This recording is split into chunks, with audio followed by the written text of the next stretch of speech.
اگر آپ کو بلڈ پریشر کا مسئلہ ہے تو جب بھی نہانے کے بعد 1 گلاس پانی پی لیا کریں۔ بلڈ پریشر ساری زندگی نارمل رہے گا۔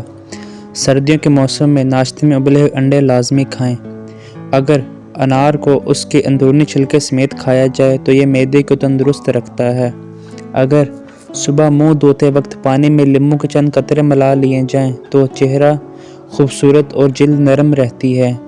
سوزش اور ورم دور کرنے کے لیے مکوں کا پانی استعمال کرنے سے جسم کی اندرونی اور بیرونی ہر قسم کی سوجن سے نجات ملتی ہے۔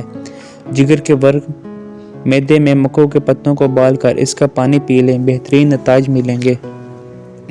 سردیوں کے موسم میں چھوٹے بچوں کو صبح کی دھوپ دینا بہت ضروری ہوتا ہے، لیکن ڈائریکٹ دھوپ میں نہ لٹائیں بلکہ چادر کی آڑ میں بچے کو رکھیں۔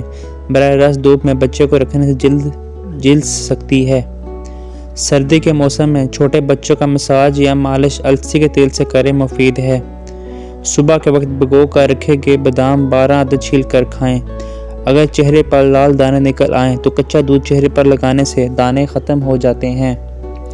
اگر ہیضے میں باقاعدگی ہو تو تلوں کو پیس کر پانی میں حل کریں اور اس پانی کو ابال کر اس سے نہا لیں، حیض کی بے قاعدگی درست ہو جائے گی۔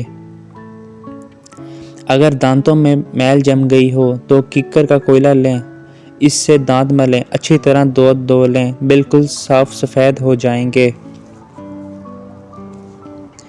اکثر خواتین دھوتے وقت بہت سارا سرف ڈال دیتی ہیں تاکہ کپڑے زیادہ سفید ہو جائیں، جس کی وجہ سے کپڑے صحیح طرح نہیں دھل پاتے، اس میں سرف رہ جاتا ہے۔ اس وجہ سے جب بھی کپڑے پہنتے ہیں تو اس سے پیشاب کا انفیکشن اور جلد کا کینسر بھی ہو سکتا ہے۔ اگر صبح ٹوتھ برش کرتے وقت ہاتھوں کے ناخنوں پر بھی ٹوتھ پیسٹ لگا لیا جائے تو ناخن تندرست اور طاقتور رہتے ہیں۔